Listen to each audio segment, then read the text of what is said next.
Assalamualaikum warahmatullahi wabarakatuh. Kali ini kita ambil firman Allah dalam surah Al-Asri, wa tawassaw bil haqq wa tawassaw bis sabr. Saling menasihati tentang kebenaran dan saling menasihati tentang kesabaran.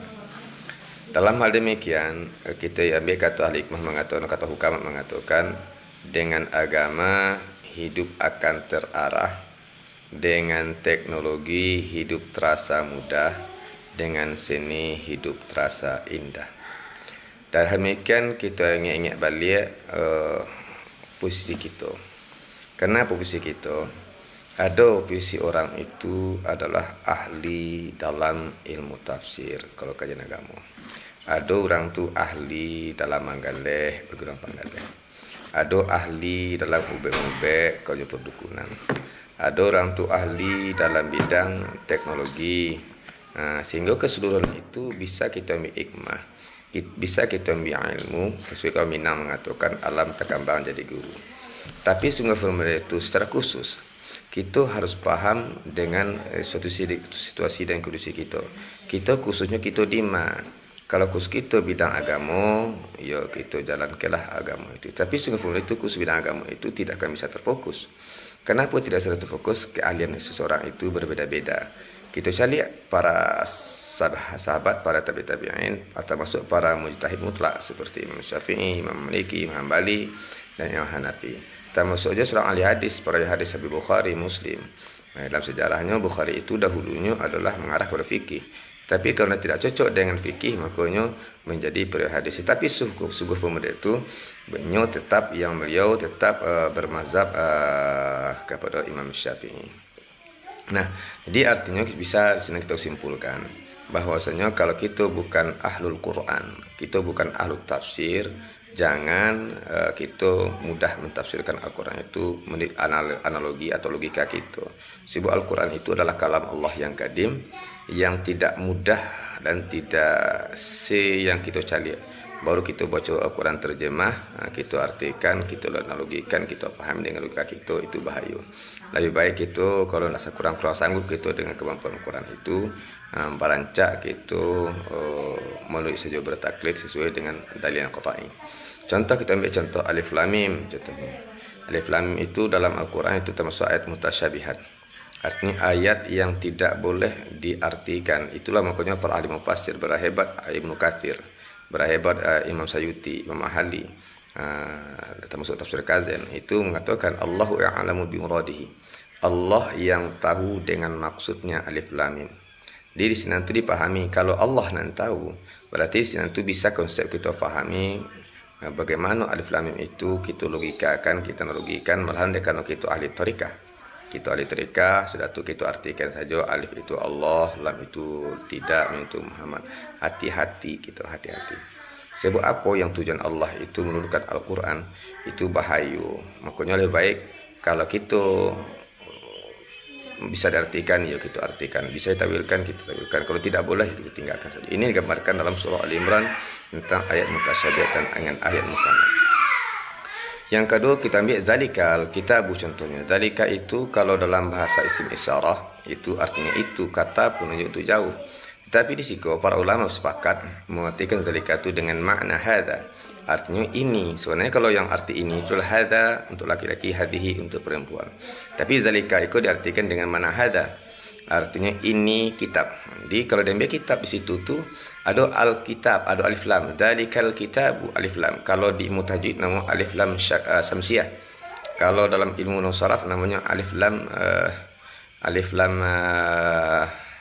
melambarkan kepada ma'rifah. Jadi artinya maka di sinalah tafsirkan oleh Imam Asy'uti. Dzalikal kitabu yang mana al-kitab di situ alladzi yaqra'uhu Muhammad. Artinya ya Allah yaitu yang kitab itulah yang dibaca dengan Nabi Muhammad. Diperkenalan di alif lam itu adalah bukan buku yang tertulis tapi isi kandung dalam Al-Quran itu sendiri.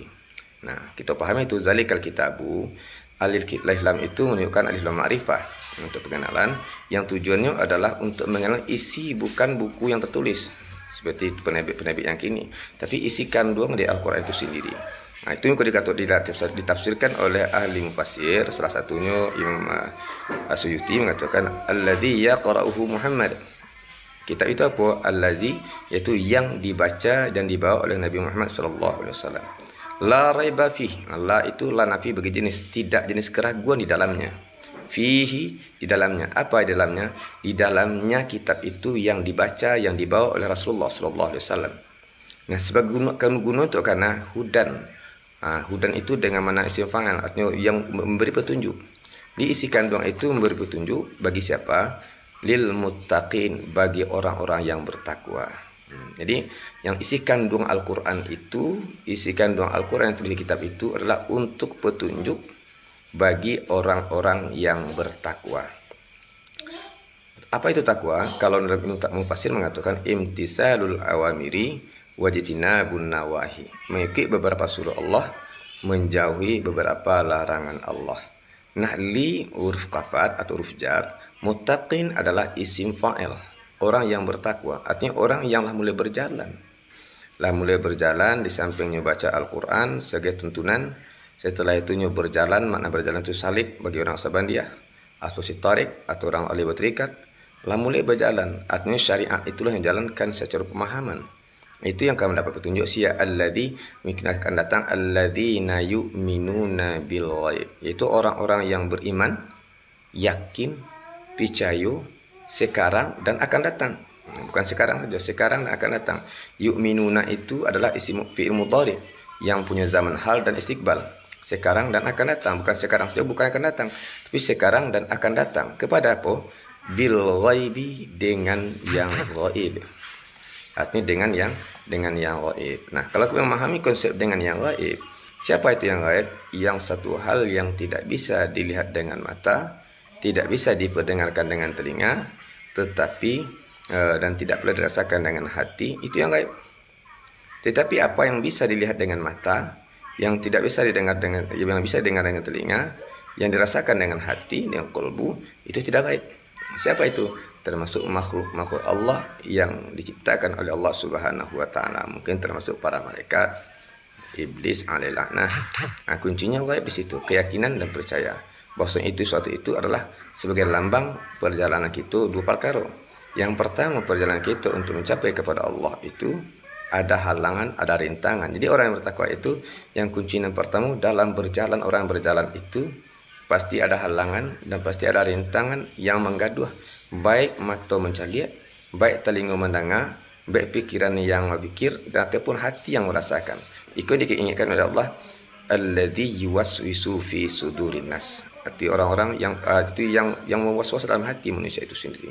Apa sebabnya? Sumber halang dan rintang itu bersumber daripada manusia itu sendiri. Itulah orang yang bertakwa yang pertama hanya paham dalam berjalan ke pasti ada halangan, pasti ada rintangan, pasti akan merancu dalam kehidupan. Itu kuncinya. Makanya baliklah kepada Al-Quran. Maka harapan ambo kita kau dapat dalam mentafsirkan Al-Quran. Kalau bukan ahlinya, bukan kita bukan anak belajar dari konsep kata-kata Al-Quran.